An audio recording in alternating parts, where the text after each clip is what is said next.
अब हम लोग थोड़ा सा लिमिट देख लेते हैं, है ना। एक बात जान लो पहले तो, लिमिट में फंक्शंस का इस्तेमाल होता है और जेई लेवल पे खास करके स्पेशल टाइप फंक्शन का इस्तेमाल होता है, मैंने लास्ट वीडियो में कवर करा है। दूसरी बात ये कि जितना भी डिफरेंशियल कैलकुलस वाला पार्ट है, कंटिन्यूटी, डिफरेंशियबिलिटी, कंटिन्यूटी और डिफरेंशियबिलिटी, लिमिट, कंटिन्यूटी और डिफरेंशियबिलिटी, ये तीनों का तीनों लिमिट पे ही बेस्ड है।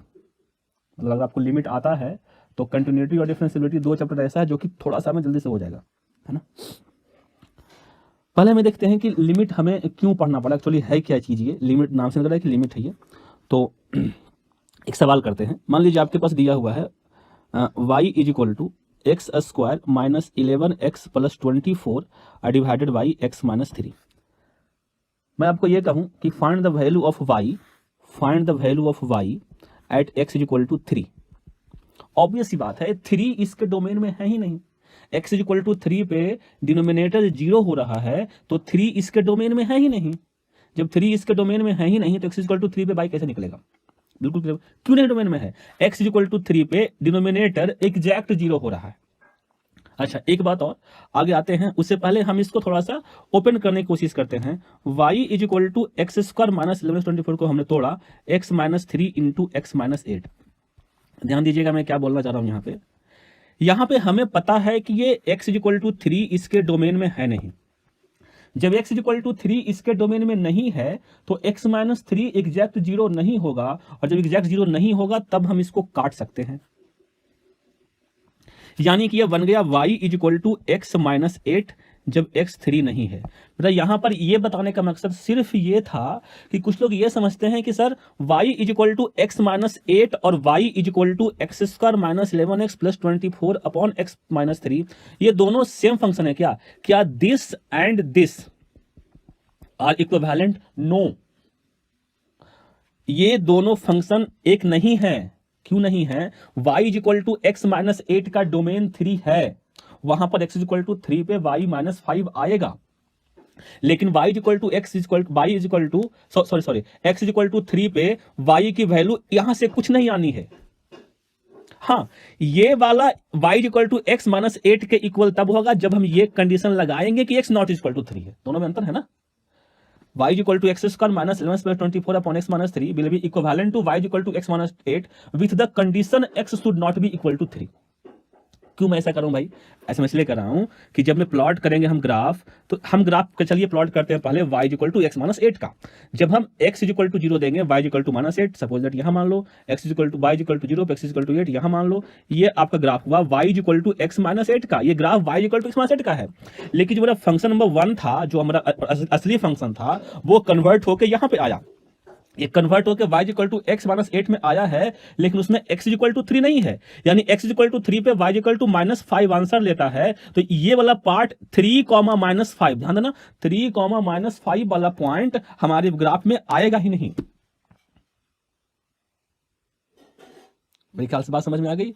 यानी कि अगर मैं जाऊं इस पेज को क्लियर करके, तो मेरा कहने का मतलब यह है कि y is equal to x square minus 11x plus 24 upon x minus 3, this is equal to x minus 8 only when x not is equal to 3। इसका ग्राफ कुछ ऐसा बनेगा।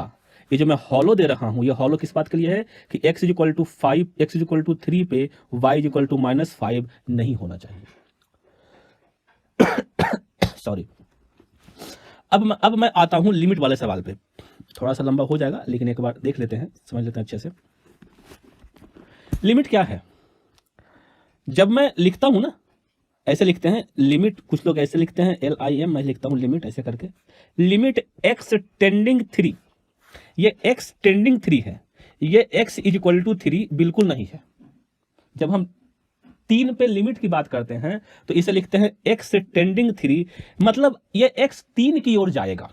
तो हाँ, अब लग रहा है कुछ कि जब x 3 नहीं है, 3 के टुवर्ड्स जाएगा, तो x माइनस 3 एग्जैक्ट 0 नहीं होगा। एग्जैक्ट 0 नहीं होगा तो कुछ तो वैल्यू लेगा वो।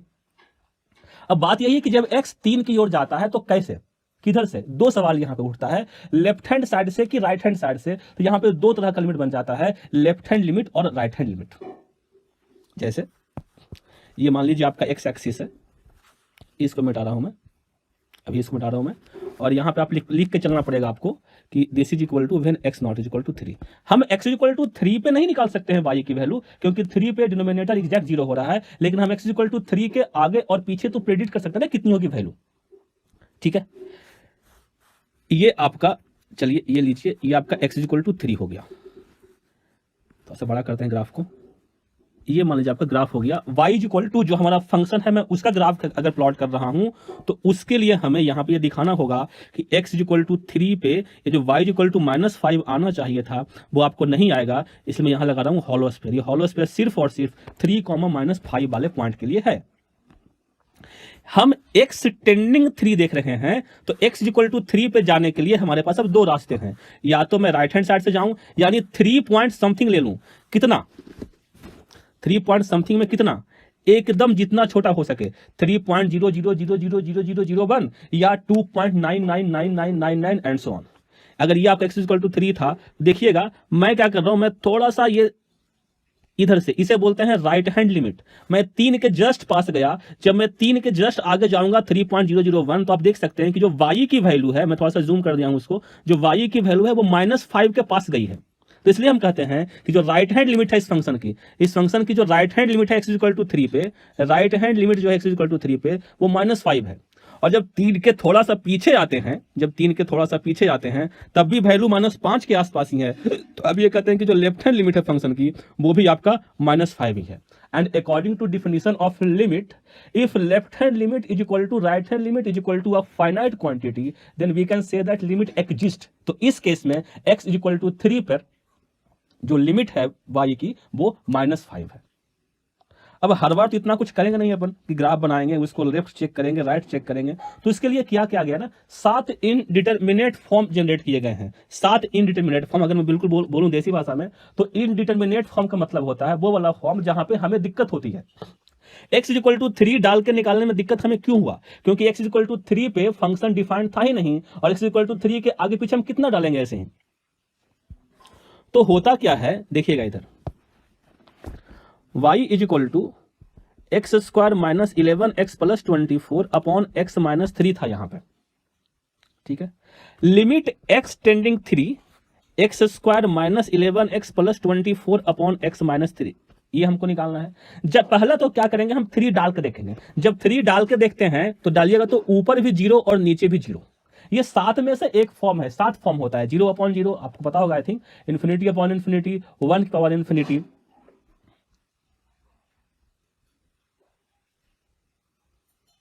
Infinity minus infinity, 0 into infinity and infinity की पावर इन्फिनिटी।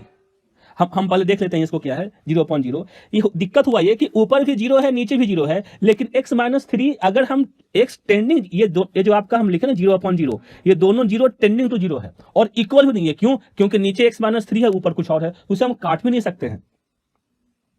उसको हम काट ही नहीं सकते हैं, तो हम क्या करेंगे, अगर x 3 डालने से न्यूमरेटर डिनोमिनेटर दोनों 0 आया है, मेरी बात ध्यान देना, अगर x3 डालने से न्यूमरेटर डिनोमिनेटर दोनों 0 आया है, तो ऑब्वियस ही बात है x -3 का फैक्टर न्यूमरेटर में भी रहा होगा, डिनोमिनेटर में भी रहा होगा। जब तोड़ते हैं तो ऊपर x -3, x -8, नीचे x -3। अब x हम टेंडिंग टू 3 डाल रहे हैं, तो x -3 टेंडिंग टू 0 है, भले ही थोड़ा सा ही हो। अब ये इसको दोनों को काट सकते हैं। अब जब दोनों को काटे तो बन गया लिमिट एक्सटेंडिंग 3 x -8, और जब x की वैल्यू 3 डालेंगे तो x -8 5 की ओर जाएगा, इसलिए बन गया आंसर -5। इसलिए इसका लिमिट का वैल्यू कितना हो गया, -5। इसी प्रकार हम अलग अलग टाइप के मैनिपुलेशन करते हैं।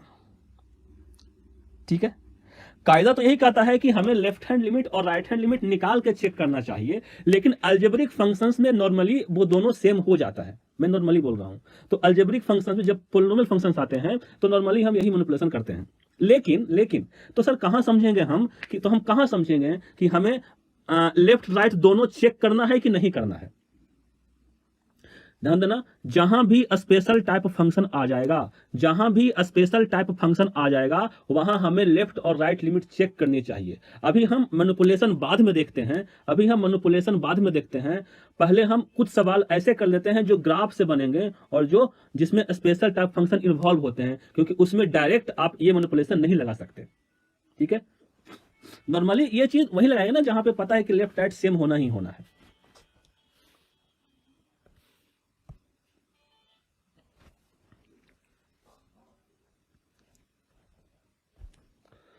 जैसे अपन एक सवाल करते हैं,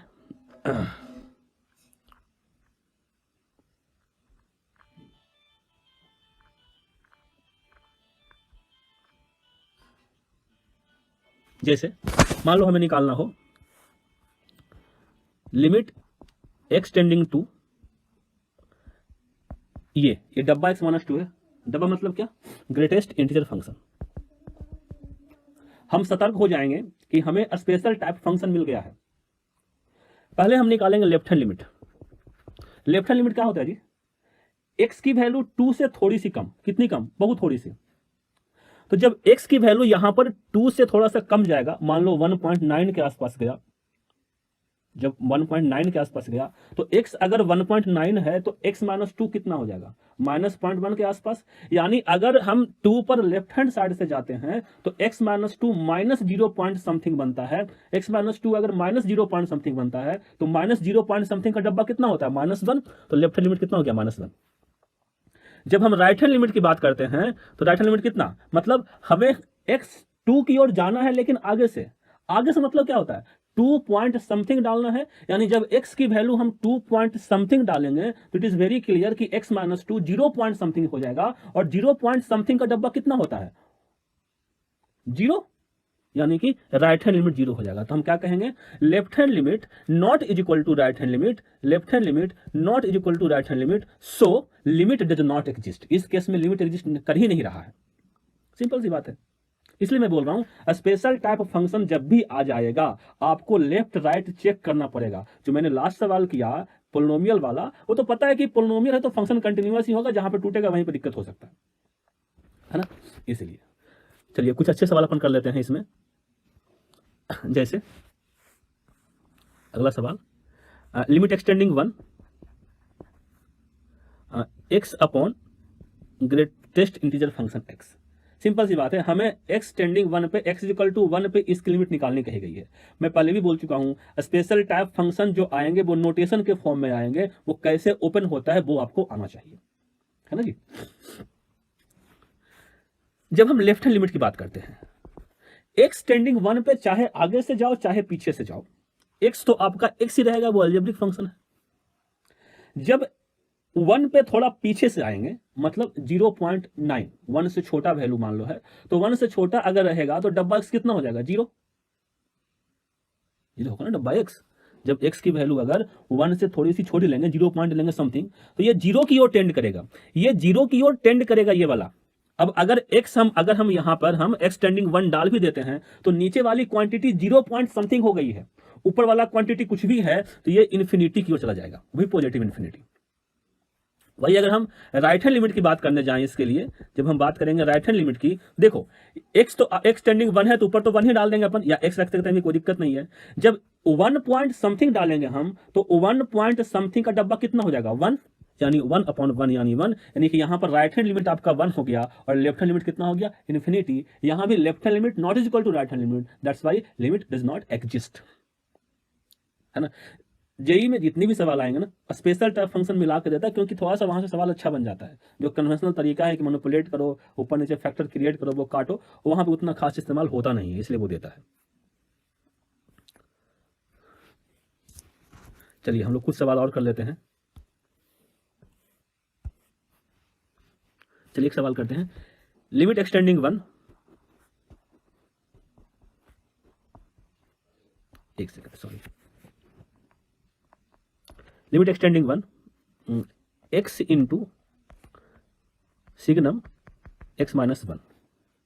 ठीक है, बस आपको जो 4 फंक्शन बताए हैं ना वो रखिएगा ध्यान में। खाली स्पेशल टाइम फंक्शन फिर से लेफ्ट राइट करेंगे हम लोग। Left hand limit is equal to 1 पे थोड़ा पीछे से जाओ, 1 पे थोड़ा पीछे से जाओगे तो x ही रह जाएगा, फिर वहां पर 1 ही पुट करेंगे तो वहां पर हो गया 1 इंटू। जब 1 पे थोड़ा पीछे से आएंगे, यानी मान लो 0.9 आते हैं, तो x माइनस 1 कितना हो जाएगा? माइनस 0.1 के आसपास हो जाएगा। सिग्नम के अंदर वाली क्वांटिटी निगेटिव हो चुकी है। मैं फिर से बोलता हूं, जब 1 पे थोड़ा पीछे से जाएंगे, यानी मान लो कि हमने 0.9 रखा, तो x माइनस 1 जो आपका है वो आपका निगेटिव हो जाएगा। अगर सिग्नम के अंदर का चीज निगेटिव होता है तो उसकी वैल्यू कितनी होती है? -1, इसलिए ये हो जाएगा -1, लेफ्ट हैंड लिमिट -1।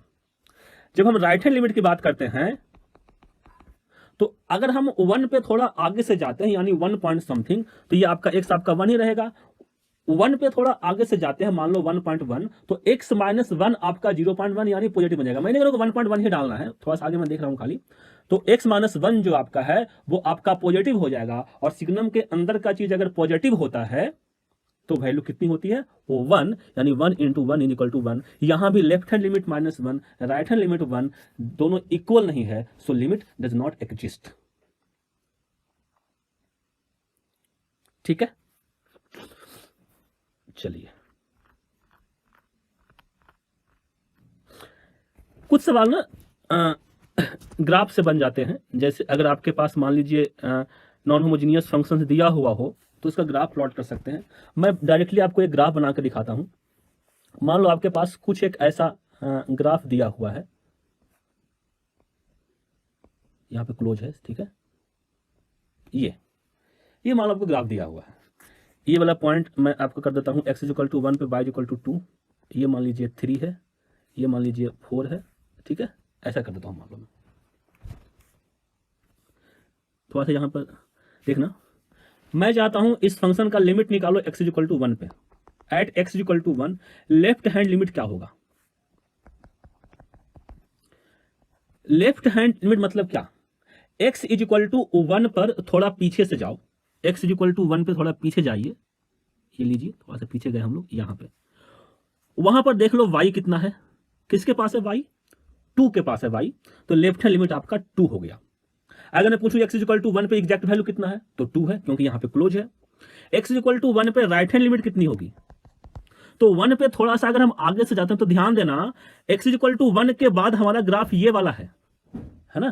तो x = 1 पे थोड़ा आगे से जो y की वैल्यू है वो 3 के आसपास है, या कहूं तो 3 ही एग्जैक्ट है वहां पे। यहां भी left hand limit does not is equal to right hand limit, limit does not exist. लेकिन अगर मैं x = 4 पे बात करूं, एट x = 4, x = 4 पे अगर हम देखते हैं लेफ्ट हैंड लिमिट थोड़ा सा पीछे से, तो y जो है वो आपका 3 के आसपास है। सबको दिख रहा होगा मेरे ख्याल से, जो आपका y की वैल्यू है वो आपका 3 है, यानी जो लेफ्ट हैंड लिमिट हुआ यहां पर x = 4 पे वो आपका 3 हुआ। और जब यहां पर हम राइट हैंड लिमिट की बात करते हैं, तो 4 पे थोड़ा सा आगे से अपन जाते हैं, तो आपको दिख रहा होगा कि यहां पे वैल्यू 3 के आसपास ही है। मैंने थोड़ा सा बड़ा लिया लेकिन एकदम पास है ना जी, तो 3 के आसपास है। यहां पर left hand limit = right hand limit, दोनों आपको इक्वल हो गया, लिमिट एग्जिस्ट। सो लिमिट कितना हो गया x = 4 पे? 3। ठीक है।